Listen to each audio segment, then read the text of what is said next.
Hello everybody, welcome to the video, and we're just gonna get right into it. This is the review of 2016 SummerSlam. Now, this SummerSlam, I'd have to say, is probably the heaviest promoted, biggest promoted, largest promoted, gigantically promoted SummerSlam of all fucking time. This was WrestleMania's little brother. I mean, this was trying to recapture some of that grandeur of WrestleMania. This last WrestleMania had a lot of disappointments, but it also had a lot of quote unquote WrestleMania moments. And it was, obviously the largest held WrestleMania with over 100,000 people in attendance. But I mean, really, WrestleMania didn't mean jack fucking shit. I mean, it was a one and done thing. And the reason behind that is basically they were using this huge event, this huge 100,000 person event, and they were pulling out all the stops because they were trying to promote the WWE Network, because the WWE Network is going to be the future cash grab cow of WWE. Because you have to remember, the network is young. The network is only going to have more footage, more shows, more promotion, and it's only going to get bigger, right? So it's very, very still much in its infancy. So the network is only going to get bigger. So you're really trying to hook people into watching the network. Right now, the network, you get your first month free, right? Well, in a month, if you really dedicate yourself to it, you can pretty much see all there is to see on WWE Network.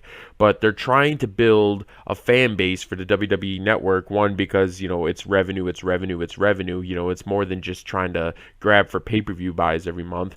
But two, it's the future of multimedia in general, is having your own network.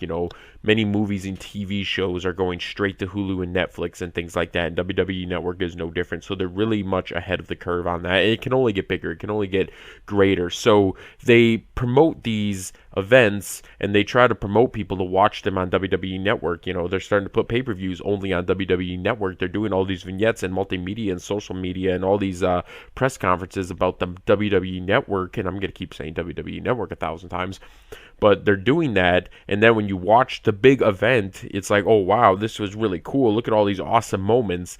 And then you might get disappointed when you realize these moments fizzled out and went nowhere. Well, I believe this SummerSlam was the exact same thing. If you asked me which event was better, NXT TakeOver 2 in Brooklyn or SummerSlam, I would tell you NXT TakeOver 2 was much better. One, because the crowd, even though it's a smart mark crowd, and I hate smart mark crowds because they feel the need to, I have to boo the heel and or boo the baby face and cheer the heel because, that's what the smart mark does. It's like, whatever, man. You can't just fucking get entertained by wrestling anymore, whatever. But either way, the show was good. The wrestling was good. The matches were, none of them really stood out as amazing as like NXT TakeOver Dallas. I mean, Shinsuke Nakamura and Sami Zayn obviously stole the show on that one. The matches were good on NXT, and what makes a match good, honestly, is crowd participation, and they had that. But the crowd seemed more vivid and more lively than SummerSlam. SummerSlam, it felt dead. And when they tried to, sell you this giant, long 4 to 5 hour wrestling extravaganza event, and they had this supercard booked with every big star in WWE at the time was booked on this show. I mean, it was just pulling out all the fucking stops. Even Sami Zayn found a way to get booked on the show in the pre-show, which a lot of people are disappointed about. And I'm going to get into that a little later, because I'm not going to go one by one about the matches, what I liked and what I didn't like them, because I thought the show was maybe 2 stars, maybe it was CD average. It was lackluster because of the booking, whoever designed the card. And I realize they're trying to appeal to more than just a wrestling audience. And we'll get into that later with the Brock Lesnar fight, obviously trying to grab in fans from different sports. But just the booking in general in this match and the way the card was set up, it was absolutely fucking ridiculous. There was so much disappointment for wrestling fans. And I think if you're trying to get people from outside of wrestling to subscribe to the WWE Network, which is really hard to get non-wrestling fans to subscribe to a wrestling-only network, but if they watched this show and you were trying to sell them the WWE Network based on this show, I don't think you did a very good job of selling them, especially if they're avid sports fans. So if they watch FIFA, or they watch the Olympics, or they watch American football, or they watch UFC, and they watch this show, I don't think they're going to be hooked hooked and drawn because I'm trying to look at this from a layman standpoint, from a casual person standpoint, not a super fan standpoint, not a former professional wrestler standpoint, just a whatever.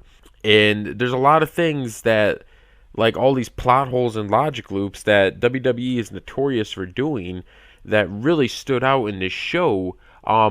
Eva Marie being suspended for 30 days, that hit everything on the internet. That was trending on the internet. Eva Marie being suspended.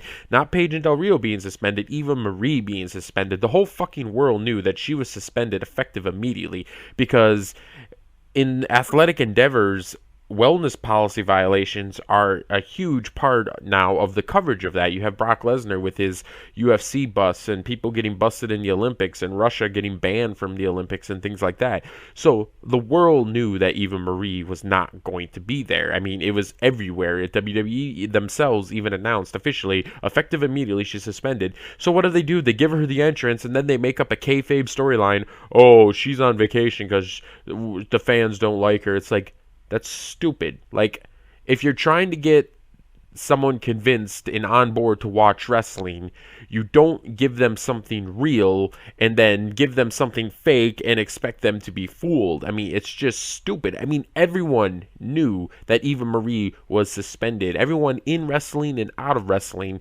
in both worlds knew that she was suspended for a wellness policy violation. It was terrible, terrible writing. It's almost like they came up with the solution to that day.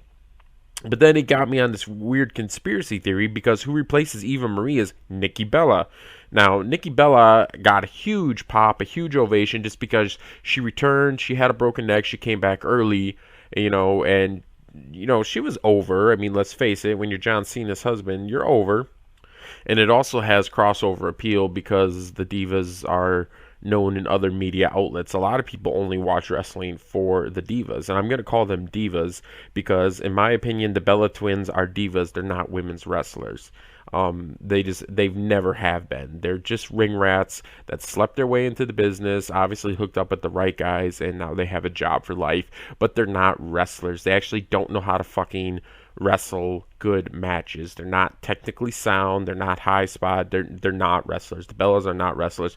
The Bellas are no different than Eva Marie. But, that's the thing, though. They went a different direction, and they were trying to get people to watch because of that. Honestly, if I was a standard person or even a young girl watching this match, I'd be like, oh, this Nikki Bella, whatever, oh, wow, who is this woman? She's got a huge pop. And then they start talking how she came back from booking. Oh, awesome. And then she barely wrestles the match because, it was probably sketchy if she should be wrestling a full match, which I totally understand that. But she did take some bumps, and she even took a super kick to the face, which, and selling that involves you snapping your neck back and things like that. So, but she didn't do a whole lot, which that I totally could understand and whatnot. And it was a 6-person tag match. And I hate this when they do this with the fucking Divas because was there a 6-person match on the Raw side? No. There wasn't actually a women's championship match on the Raw side. So you see that, and then you see this clusterfuck of, oh, these 6 women are wrestling each other for no fucking reason whatsoever. It's just an excuse to get them on the show. It's so fucking stupid. If you want to get 6 people on the show, you better have a rhyme and a reason. Because when Cesaro, Ambrose, Sami Zayn, and Kevin Owens and all them were doing these multi-person matches and pay-per-views leading up, all year, those things stole the fucking show, and that's what I'm going to go into right now, is Sami Zayn being booked on the pre-show has a lot of people pissed off, and, okay, I understand there's underworkings and there's politics involved and there's this and that and this, but here's the thing. If you want people to subscribe to the WWE Network, if you want people to watch your show every Monday and Tuesday, if you want that, you give them a showstopper. Like, the days of Shawn Michaels and Stone Cold and The Rock are gone. Like, what made those guys so good is, yes, they were over in the masses, but they could actually wrestle and put together a match and get the crowd involved. They really could. Okay? That's the thing. Shawn Michaels being called Mr. WrestleMania, the showstopper, the icon, all that shit is well fucking deserved. So, who are the new showstoppers? People like Cesaro, Sami Zayn, Kevin Owens, and all that. If you put them in six-man tags and they don't have to have ladders or anything else and all those special props, those guys steal the show every fucking time. So, the fact that they didn't go back to that well once again, I know a lot of people have been like, oh, another tornado six-man match, whatever, with these guys. But you know what? 5 seconds into that match, you fucking forget that, and you're so drawn into it because the fucking match is that goddamn good. So, I mean, honestly, they should have had a SmackDown's woman match, maybe Becky Lynch versus, I don't know, Carmella or some shit, and then throw in, I don't know, whatever. Just whatever. Make a match, okay? Have Nikki Bella come back, big fucking deal. But if you want to draw the masses in and you want to get people to start watching your Monday and Tuesday shows again because the ratings are just plummeting. I mean, everyone's like, oh, look at TNA, they're circling the drain, and they certainly are. But if you look at WWE's TV ratings, they're just going down, down, down, down, down, down, down. So this SummerSlam was an attempt to pull out all the stops and get people to come back and watch wrestling again, and to get new people to watch wrestling again. You have Conor McGregor, CM Punk, Brock Lesnar, they're going back and forth, and they're really bridging these gaps, and the UFC fans are like, fuck, WWE is fake, and the WWE fans are like, I don't give a shit about those UFC guys. They're not as tough as everyone thinks, blah, blah, blah. Because every time a wrestler goes to UFC, they have pretty good success, and it's not the other way around. If you look at people like Dan Severn and Ken Shamrock, they come to wrestling and they bounce out because they can't handle it. Even Brock Lesnar can't even really handle it. And Brock Lesnar was born to be an athlete. Brock Lesnar was born to be more of a UFC fighter than a professional wrestler. Had UFC been as popular as it was when Brock Lesnar first came into the wrestling in WWE back in 2002, had UFC been as popular as it is today back then, he would have skipped WWE and whatever, went straight to UFC. And then you have CM Punk now, who's going to be fighting next month in UFC after 2 fucking long years. And whether he wins or loses, I mean, there's going to be an appeal there, and everyone's going to try to capitalize on it, including WWE.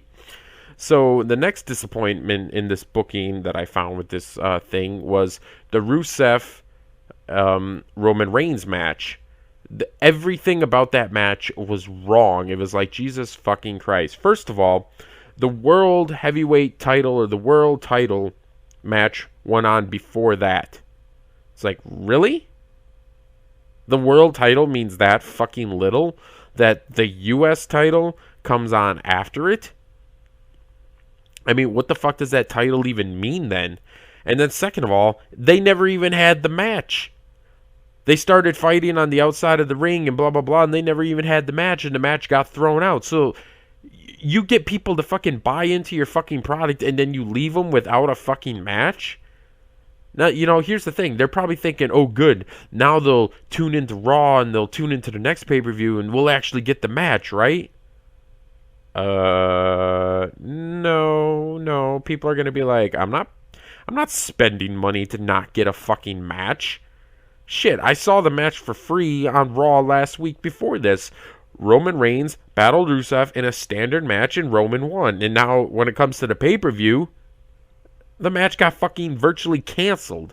I mean, it's just like Eva Marie's fake entrance. It's such a waste of fucking booking, and all it does is disappoint people. It does not give them hunger. It does not make them want more. It disappoints. And when you have people disappointed, they change the fucking channel, which is what WWE is having a huge problem understanding. I mean, you got Braun Strowman and Nia Jax killing nobodies. People change the channel when that shit happens. When you throw out a wrestling match with Roman and Rusev, one of the main matches that's so good enough to be put on after the world title match that you fucking throw the match out. It's like, it doesn't even happen. It doesn't even make sense. Even though I will have to say, when Roman Reigns, when his music hit, his entrance was happening, there was a ring bell, so I don't know what that meant, whatever.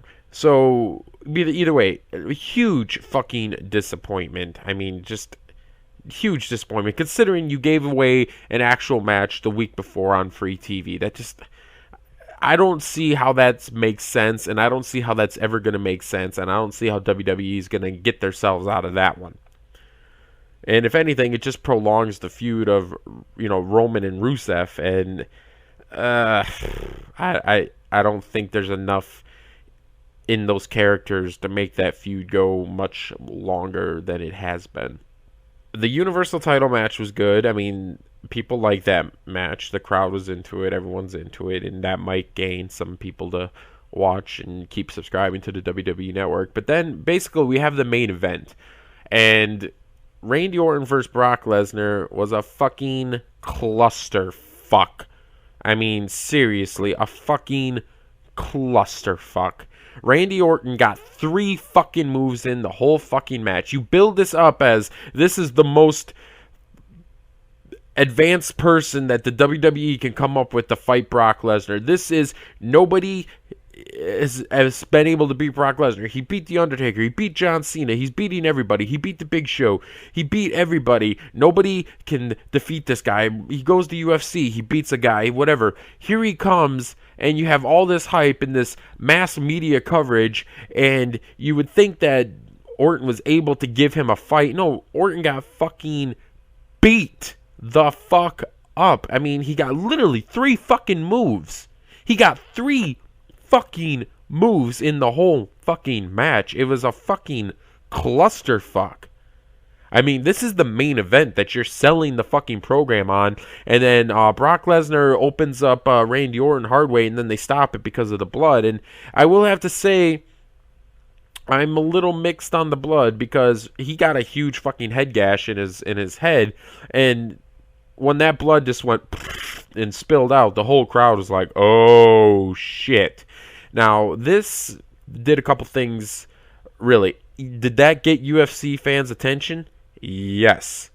I mean, anyone who was like taking McGregor's side when Conor McGregor was talking shit about WWE, anyone who took his side, looked at this and been like, "Oh shit, that's not fake, that's not whatever. Brock Lesnar's a real deal. This guy really got busted open. Holy shit." That got fans' attention. However, how many kids were there seeing that? That's to me, that's not right. When 99% of your fucking product is geared towards children, you don't do something like that. I mean, can they control how hard he got busted open? No, they can't. And I mean, really, head wounds bleed a lot anyway. They look more serious than what they are. But I mean, the length of the cut that he received on the top of his head was a lot. And yeah, I mean, it's just like whatever. But at the same time, where do you go from here? It's a fucking disappointment because Brock Lesnar, where does he go from here? Does he stay in WWE for, a storyline and then leave? Does he get another UFC opponent lined up? I mean, where do you go from here? I mean, you make Randy Orton look like a fucking little bitch. I mean, it's like, seriously. What is he supposed to do? He goes back on his SmackDown and does nothing and whatever. It's like, okay, well, here's the thing. Now, how do you market Brock Lesnar? He's not a babyface. He's not a heel.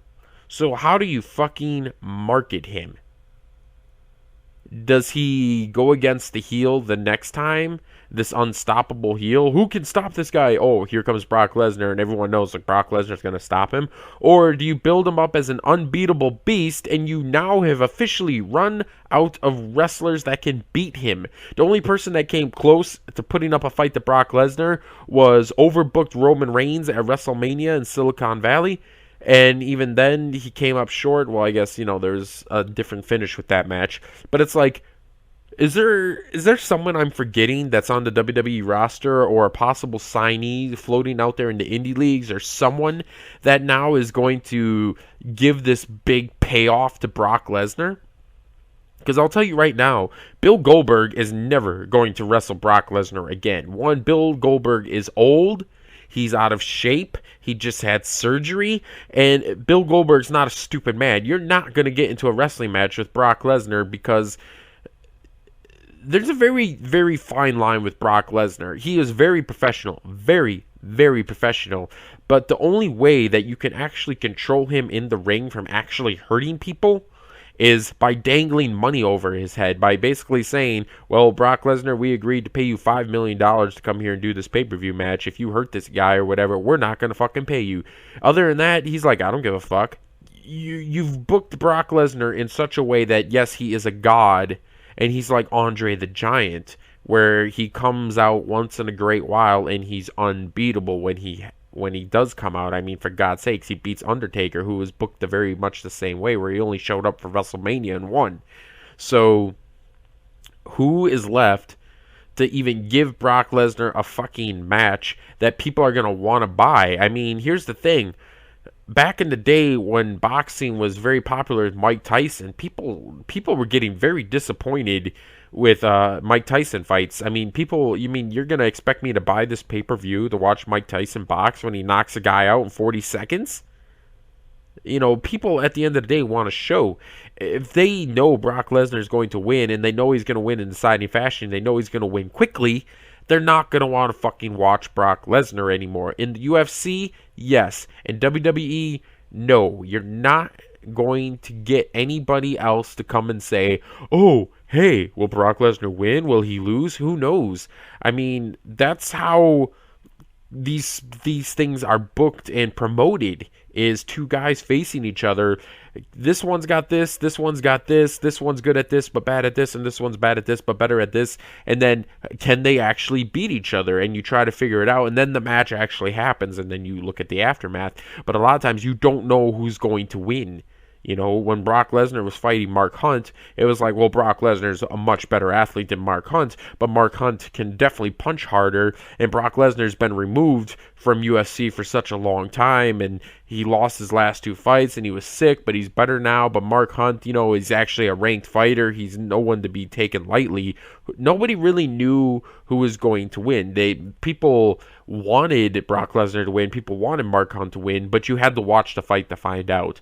Now in WWE, next time Brock Lesnar ever gets booked, if he ever does get booked again, nobody's going to want to watch the fight to find out, because there's nobody fucking to beat him. It would take 5 fucking years of booking to fucking build a character now that can beat fucking Brock Lesnar. I mean, like I said, you've made him Andre the fucking Giant, but at the same time, people paid to see Andre. People aren't going to pay to watch a fucking Brock Lesnar wrestling match anymore.